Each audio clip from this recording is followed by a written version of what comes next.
biso mbote batata mbote ba mama bandeko basi pe mibali bipe biso bokozali bako ya kolanda biso mokolo mwa lelo soki na lobi biso pamba te ezele bongo lisanga ya bapandi sango ba eto kutani elongo na mwana mboka moko bi politique poto lobela Congo démocratique mobianga mitope invité na biso abengami na kombo ya Omar Sambo azali cadre na lingomba ya politique bengami ULDC ya mwana mboka Remo Chibanda Ntunga Mulongo mwana mboka Omar Sambo mbote tata mbote ya solo masolo ya lelo tokozala na mama Gisèle Etoko mopandi sango na Canal Congo Télévision mbote mama Gisèle mbote bonsoir ya kozala penda na le côté ali français pona kosonga bandeko basusu nzoka nde tokozala ndeko Jano Madilo mbote mwana mboka mbote na mwana mboka esengo kozala susu mokolo malelo ya kosakana te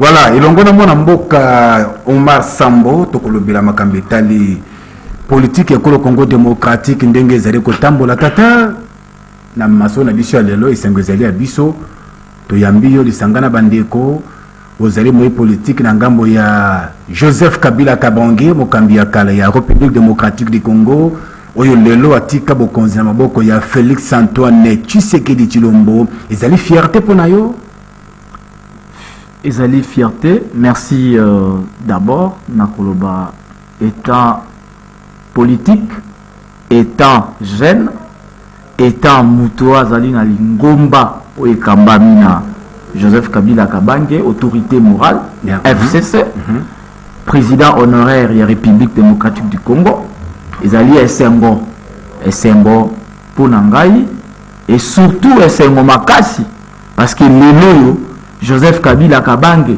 tozotanga ye deuxième démocrate en Afrique après Nelson Mandela ezali esengo parce que likolo ya démocratie ya mwanda atikeli biso ya monde tozo continuer na yango esengo etongi biso mingi biso bilenge na kati ya FCC biso bilenge na République démocratique mobimba biso bayi politique oyo tozolanda vision ya Joseph Kabila Kabange ezosala yo sonde te ndeko Omar Sambo elenge lokola yo mobali kitoko boye nsima na Joseph Kabila na FCC na nyonso eleka na kati ya mboko ezosala yo sonde te esala nga kutu esengo makasi oyebi biso bilenge biso bayi politique ba jeune ya lelo toza na poste ya ba repère ekoki kosala ngai soni te aussi longtemps que Joseph Kabila Kabange azali moko ya ba repère ya politique ya Congo oyo toza nango na ye rappele bino que azali non seulement moko ya ba repère na Congo mais deuxième démocrate na Afrique après Nelson Mandela ezali esengo kotala oyo nyonso Joseph Kabila Kabange asali place ya zwaki Congo na 2001 place atiki Congo oyo azali parfait te azali moto ya kokoka te mais apesi makasi na ye nyonso énergie na ye nyonso pona kokomisa Congo place oyo tozali ntango azwaki yango azalaki elenge ntango pa atiki yango na kibolenge nyonso ezali esengo pona ngai ya kozala na lingomba ya Joseph Kabila Kabange parce que atikeli biso banzela ebele oyo tozali kolanda oyo Congo ekolanda pona émergence nango ti na bango ekoya. Alors monsieur Omar Sambo, oui. Est-ce que vous n'avez pas froid aux yeux d'essayer de comparer un peu Nelson Mandela par rapport à son combat, Nelson Mandela qui aujourd'hui, je sais pas moi, un exemple à suivre pour la jeunesse que vous êtes trop jeune, et le comparer avec Joseph Kabila. Est-ce que vous n'avez pas froid aux yeux, vous sentez pas du lourd dans vos paroles en essayant de comparer un peu Kabila à Nelson Mandela? C'est cracher sur la mémoire de Nelson Mandela. Non madame, il faut comprendre une chose. On ne compare pas Joseph Kabila Kabange à Nelson Mandela. Mais il faut savoir l'Afrique, c'est un grand continent et un continent qui regorge de démocrates. Vous savez que nous sommes dans un continent qui vit beaucoup de choses difficiles. Vous êtes en train de voir ce qui se passe en Afrique actuellement. Il y a beaucoup d'États qui se sont en train de qui se réalisent matin du soir. Alors s'il faut citer les démocrates, ceux qui ont quand même fait preuve de cette démocratie en Afrique, on va citer de Nelson Mandela. Mais après Nelson Mandela, dites-moi en Afrique, survoler Bénin, Mali, Togo, Botswana, Zimbabwe, par-ci, par-là, et chuter à la RDC. N'est-ce pas que Joseph Kabila Kabange est l'un des démocrates influents en Afrique? Pourquoi ne pas citer Joseph Kabila Kabange, deuxième démocrate après Nelson Mandela? Vous voyez quoi, l'alternance? C'est sur base de ça que vous vous appuyez en disant cela. Non seulement l'alternance, mais pendant le règne de Joseph Kabila Kabange, il a fait voir, il a démontré sa gestion à la tête du pays, a démontré que le Congo est bel et bien un pays démocratique, jusqu'à aller citer à l'alternance pacifique. Cela ne laisse pas l'opinion tant internationale et nationale aussi. Le règne qui a été entaché de beaucoup de violations des droits de l'homme, d'arrestations de politiciens, il y a des meurtres. On cite par exemple les gars des Chébé et consorts, et vous voulez dire cela? Non, madame, vous savez, dans toute gestion, dans chaque gestion, s'il faut le dire, la perfection, on a toujours dit, c'est un domaine privé dédié. Kabila n'a jamais été parfait, c'est un humain. Omar. C'est un humain et il a pu quand même faire ce qu'il pouvait faire. Oui, on peut constater qu'il y a aussi qu'il y a eu des dérapages. C'est tout à fait normal, c'est la gestion de tout un pays. Omar Sambo, Matondo Nayo. Nani peut la caméra na biso na bokebi nyonso. Mitala oyo zali. Elenge. Tango koyoka balobi te elenge obine bokukumisa te ka kibo jeunesse na epona kibo konzi. Oyoki balobi te mboka esi ekufa. Mboka esi ekufa. Yo elenge ozongere so moto esi aboma mboka okobanga te. Tango kotanga penza na bokasi te nyonso koloba te. Bozali bato bola na sima ya Joseph Kabila Kabange, père de la démocratie. Okubanga te elenge oyo zali tala caméra malamu répond. Deko Jano Madilu. Tangu tozoloba Kabila boma mboko yo. Ngakutu na kotuna nde yo. Waina kilote tangu zoloba Joseph Kabila boma mboko yo. Mais on ne peut pas échapper à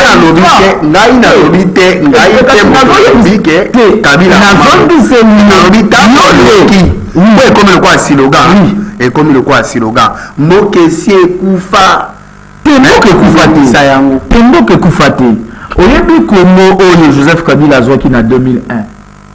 On ne peut pas échapper à l'histoire de Kojano. Oyebi place Congo euti. Mais Congo ya bokufa te nde Congo ba 97 nde Congo ya ba 2000 Congo ba 98. Lelo même celui to komi na 100% te Joseph Kabila a non seulement pacifié, réunifié, mais a fait beaucoup de choses pour ce pays. Donc, Koloba ke Congo et Koufa, Ngana Koloba ke Mboko et Koufate, Bisso Bajen, Bisso Bilégué. On ne va pas accepter de vivre dans le désespoir. Congo et Koufate. Quand à la place où Joseph Kabila soit qui Congo, Naki Bolenge Nyonso, place où Atiki Congo. Congo et Koufate, Congo ezo avancé. Ba oyo bazui Congo lelo, ba ngope bazali na devoir ya ko continuer place oyo Kabila atikaki. Soki tolobi ke Congo et Koufakala. Na koyebisa yo. Lorsqu'on parle de l'alternance pacifique, tant alternance c'est ça le maka. Et ce qu'on a kate na bilongi, yangate, yandeko, janote, ya cordon, mais et quand tu as un programme, non, il faut alternance ezala na ba couche nyonso na ba étage nyonso possible. Alors lokola Joseph Kabila Kabange azwaki mboka na 2001 atiki yango na 2018 asali oya koya kosala toyebaki constitution te toyebaki biloko ebele te tobandaki kipe biloko mingi te place oyo atiki ba oyo baye kozwa na 2018 baye na programme na bango baye na ba image na bango leur devoir ezali nde ya komema mboka na destination soki tolobi ke Congo esi ekufa à quoi sert la passation. Très bien nakanisi ba téléspectateur balandi réponse ya mwana mboka Omar Sambo cadre ya ILDC bozina esanga na bino ya politique FCC na moi ya lelo kotala ndenge mboka ezali kokende mpe ndenge politique RDC ezali kotambola. Avenir ya Front commun pour le Congo FCC ndeko Marsambo ezali boni. Avenir ya FCC ezali malamu. Ngai nazoloba d'ailleurs nazo profiter na plateau na bino pona yebisa bilenge na yebisa batu nyonso o ba ikolanda biso na ngongo yo ke liboso na biso lumière ezali. Liboso na biso lumière ezali.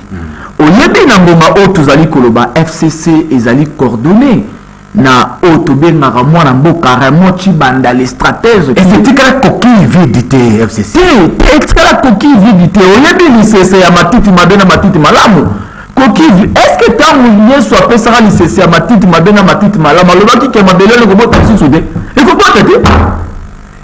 Ekobota. Mais matiti mabe ezolongwa matiti malamu etikali et puis mabele wane ko continuer kobota liboso na biso FCC lumière ezali nazo rappeler oyebi yango bien que lelo yo FCC ezali kotambusama na mwana mboka Raymond Chibanda oyo tobengaka stratège mutu oyo asali nini na mboka oyo quelqu'un un grand homme politique qui est parmi les 5 politiques, s'il faut citer dans ces pays, qui n'ont jamais été plongés dans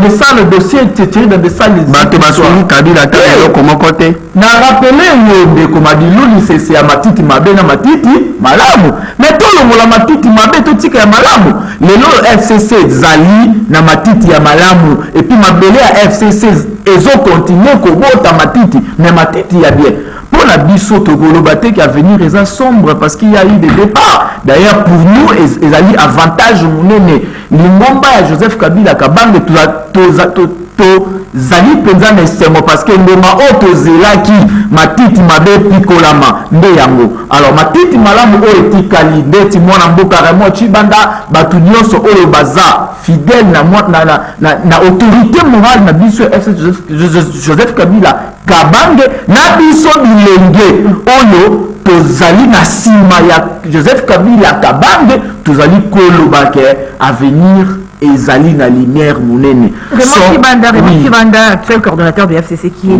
du reste contesté par les membres de FCC. Oyebi biso na kati ya parti ULDC biso tobengaka ye stratège. Oui, il a été contesté. Mais depuis qu'il est là, depuis que moi, Raymond Chibanda veut tambousa FCC, est-ce que nous il y a toujours des départs. Non. Vers l'union sacrée. Non, mais la rappeler, on ne peut pas empêcher que Matiti Mabe le voit. Mais parce qu'ils ne trouvent plus leurs intérêts au sein du FCC. Ils trouvent, comme a dit mon confrère Florin Benga, c'est déjà une coquille vide. Chacun cherche de quoi survivre. Maman n'a pas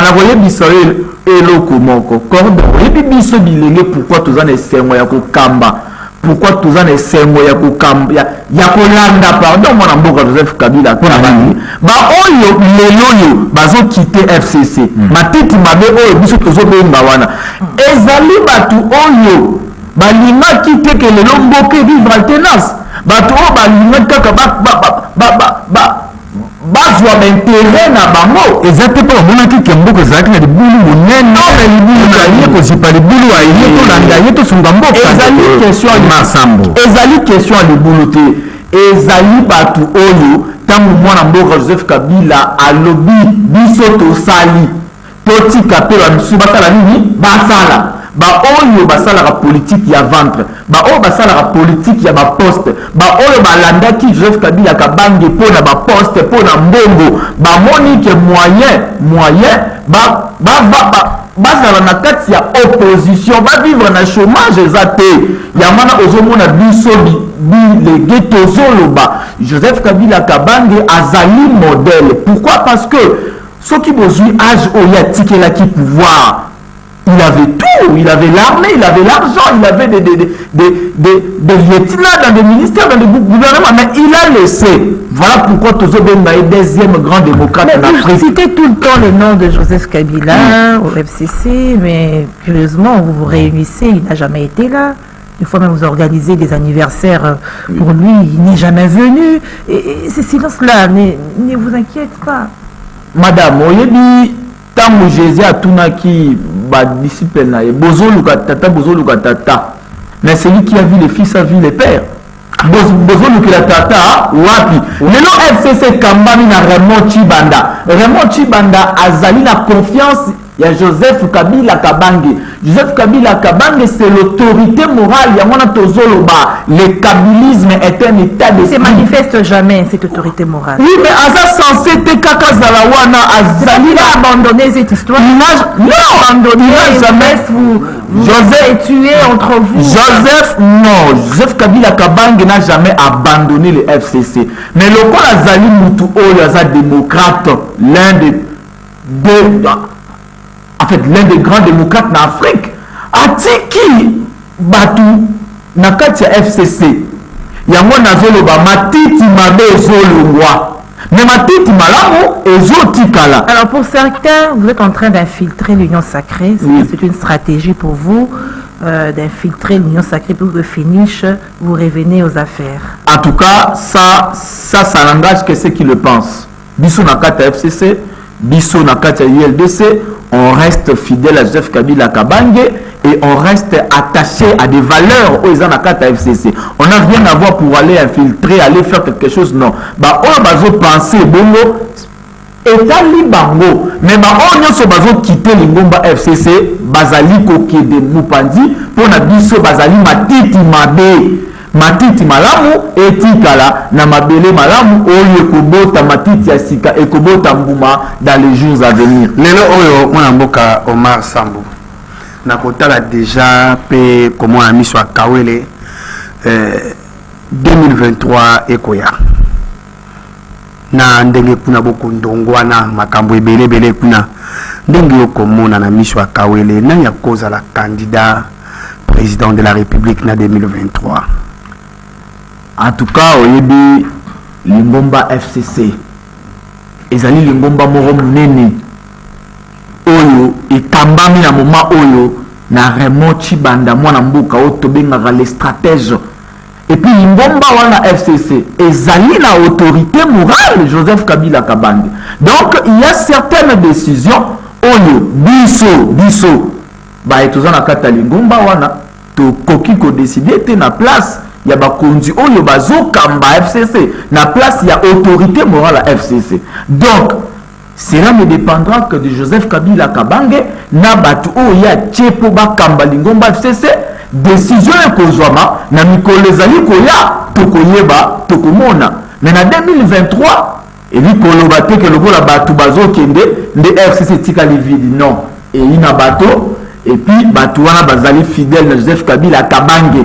Et puis Joseph Kabila Kabange a tchaka miso na likolo ya FCC. Au moment opportun, ça reviendra lui-même de décider de dire un mot et puis bakongoma nyonso bakolanda. Omar Sambo. Félix Tshisekedi mokonzi ya ekolo Congo démocratique lelo 3 ans.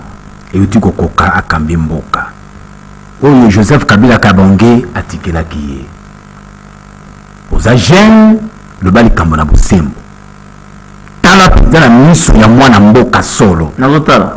Mosala ndeko Félix Tshisekedi asali pona Congo. Na 3 ans. Alongi ou bien koyi.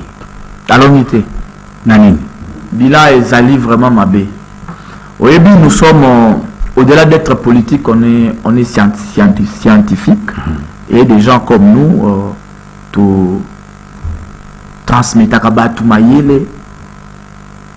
Tout ça tout terre au marché bamou. On ne peut pas se voiler la face. On ne peut pas aussi mais la vérité, il faut dire la vérité à haute voix batunyon sobayuka. Bilan ezali 0 libulutulu. 0 ya 0. Vous savez, naroye bisayo passage moko ndeko Faustin na sociologie politique. Balobakelo moko.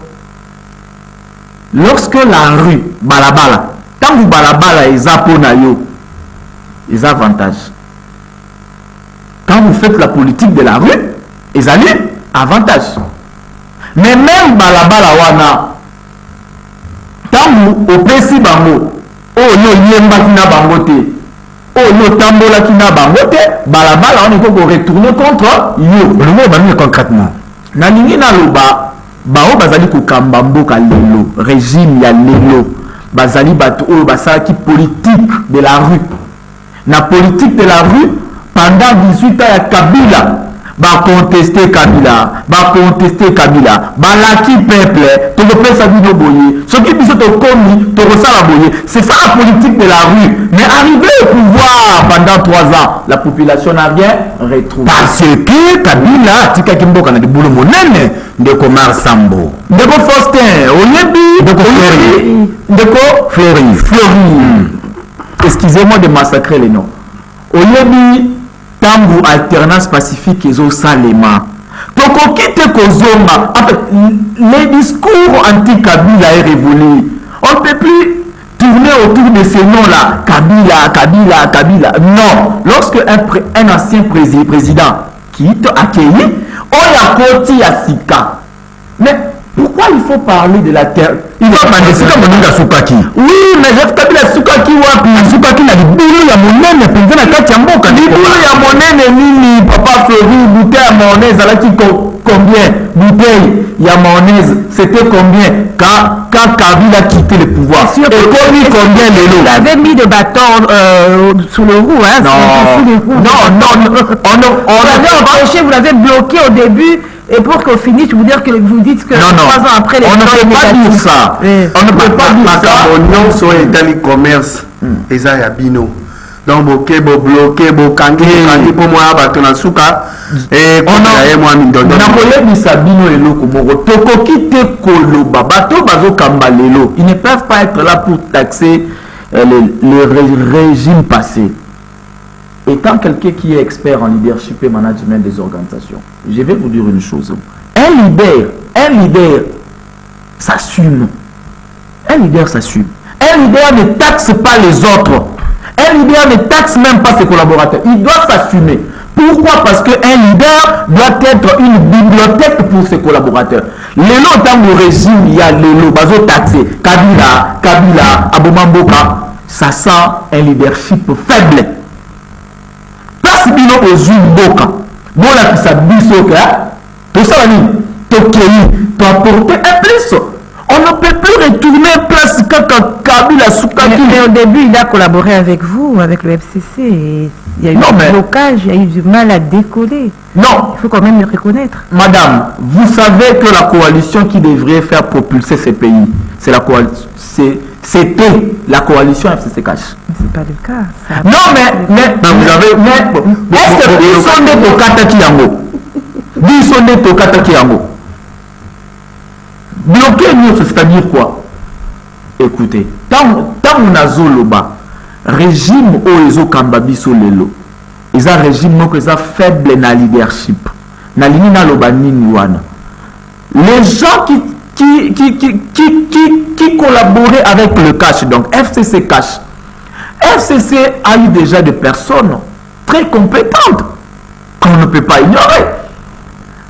L'FCC s'est retrouvé en face des gens qui n'ont jamais géré le pays. Vous le savez bien. Quand il faut dire 1, les autres disent 2. Quand il faut dire 3, 4. Maintenant, on va se référer où? Or, il y a l'aspect compétence qui est là. C'est ce qui a créé dans le leadership ce qu'on appelle une crise de confiance. C'est ce qui a fait FCC Cash. Parce que du côté du FCC, il y a eu des gens qui ont déjà géré, qui maîtrisaient la boîte.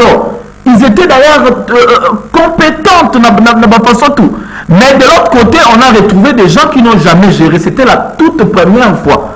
Alors, il y a eu automatiquement ce qu'on appelle une crise de confiance. Alors, il a fallu choisir ce qu'on appelle la forme du leadership dicté ou imposif.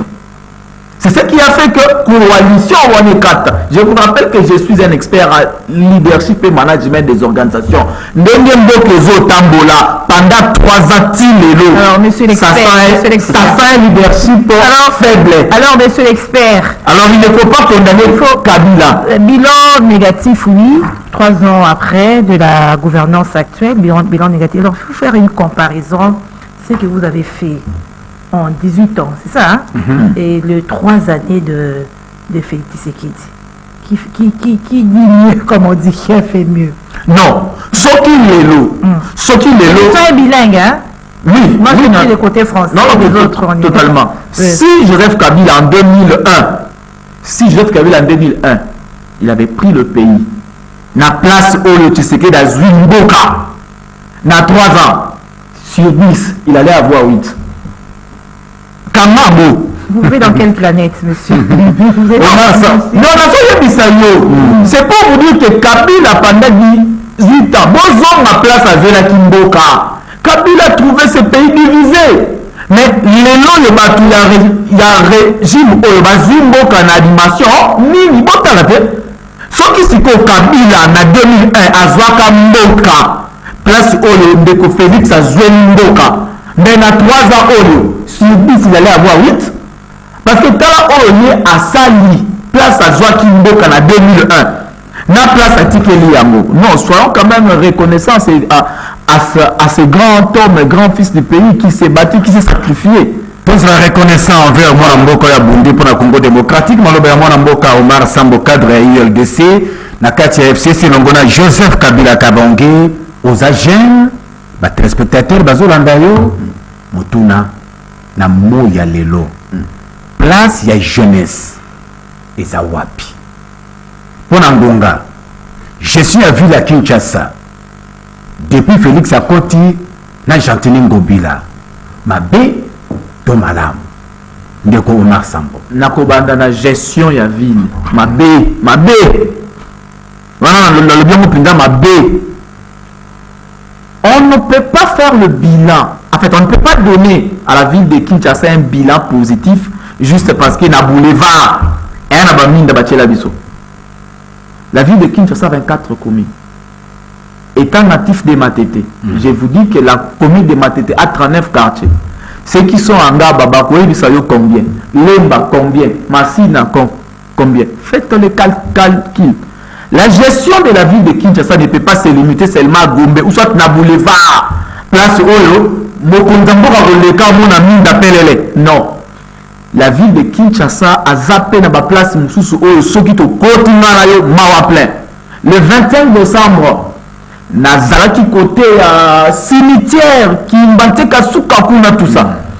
Est-ce que vous pouvez imaginer que Prince Kabwana Nango na Katikati, Makabwe Kabwana Nango, tout ça, Moutou Moko Tachakaka. Mais quand vous trouvez dans l'immédiat, tout le monde est là. Ndebo Kolobake bilan, il y a vu les avions. Non, la ville de Kinshasa a 24 communes. S'il faut dégager un bilan, il faut faire un rapport venant de toutes les 24 communes à la fois. En fonction de ça, le bilan de Messengo Bila est très négatif. Alors, place Nabiso Bajen. Place Nabiso Bajen. Voilà. Place Nabiso Bajen. Ezali, premièrement, il y a le cabaret père, il y a bien politiquement. Ça c'est d'abord le premier point. Parce que tout politique doit passer par une école. Mais dans une école, il y a Raymond Chibanda. C'est une bonne école? Une très bonne école, papa. Une très bonne. Très très bonne même. Lui qui est contesté. Contesté par qui? Par qui? Par ses membres de la plateforme. Ben, c'est quel membre? Quel membre? Kabila ici Kabila alors les Lombo Koufa. Biso Bajen photo yeba que l'avenir de ces pays est entre nos mains. C'est-à-dire les enjeux à venir. En 2023, il faut faire avancer Mboka Oyo. Les Bozo Mona Kabila, famille politique, n'a eu surtout une qui confiance dans la jeunesse. Pour la nuit, parce qu'à venir, il y a lobby et Zaline na maboko na biso. Bajen base à la mission ya Kofumama. Régime le PCB sur le côté na 3 ans et puis na 2 ans au Tigal Tokozwape le côté. Alors tout réfléchir pour na cap Oyo Ezo ya 2023. Tozwa makambu na maboko, toyeba kopona bakambi ya malamu pour qu'on kende liboso. Gisèle Atoko, dernière question avant tout ce qui ça. Bon, moi je vais sur la jeunesse et comme je venais de dire, on a vu à l'époque, à un moment, tout le monde disait qu'il faut mettre des vieux à côté, il faut mettre des jeunes. Ilukamba était là, Samalou Konde est venu, on a vu un jeune président, Joseph Kabila, Félix également est aussi jeune. Mais est-ce que vous ne voyez pas que cela ne dépend pas de la jeunesse ou de vieux? C'est-à-dire que la personne doit être bien formée, doit avoir cette volonté, je sais pas moi, la sagesse. Cela ne dépend pas d'être vieux ou jeune pour mener à bien la gestion du pays. Avoir seulement l'amour de servir son pays et non vendre na yemoko. C'est-à-dire, na bamikolo oyo pe bazana capacité à kokamba mboka na motema malamu. Tout ça na bangote, matiti mabena ya malamu. Ya mabe bakende, totikala na ya malamu. Ba jeune pe tous aura raté parce que kaka jeune non, hein? Les jeunes doivent savoir que la jeunesse n'est pas un projet politique, ça c'est clair. Donc il faut être un jeune ambitieux pour servir ce pays. Merci. Donc c'est comme ça. Merci, merci beaucoup de Omar Sambo, caméra na biso zali boso na yo, bana ya Kinshasa bana RDC bazolanda yo na biso lilobe ya kokabwana bango lelo oyebisi bango nini. Bakongomani nyonso oyo bazolanda biso bajeune na koyebisa bango kaka il faut choisir de très bonnes écoles politiquement. Ça c'est le premier point. Alors l'une de ces écoles, ULDC, Union des libéraux démocrates chrétiens, parti cher à Raymond Chibanda. Et là comme il balé bajeune boula la tête tous à la mission ya kofongama pour la 2023 bako sabisote ba ambre bisoté ba politique o esi ba lembi o esi ba koti ménopause ba ambre bisoté tous à la mission ya kofongama avenir ya mboka oyo ezana maboko na biso. Alors muto manipuler bisoté toyeba ko sala choix ya malamu et puis toyeba ko pesa ba valeur mingi na autre tobenga Joseph Kabila Kabange, communément connu sous le nom de China Rambo. Totondi botondi Omar Sambo cadre na ULDC ninga lobi yango de ngomba ya mwana mboka Raymond Chibanda Ntunga Molongo Union des libéraux démocrates chrétiens ULDC tozalaki na esengo ya koyamba yo lelo elongo na Gisèle Etoko pe Janon Madilu bapandi sango ya Congo démocratique mboka na biso botondi mingi na bino banso bozakeli bako ya kolanda biso olingo za na biso masoro maye milo na biso yango na se etando eki obengi biso tokoyamba yo toza pe makanisi na yo na lokoto ya le français na Gisèle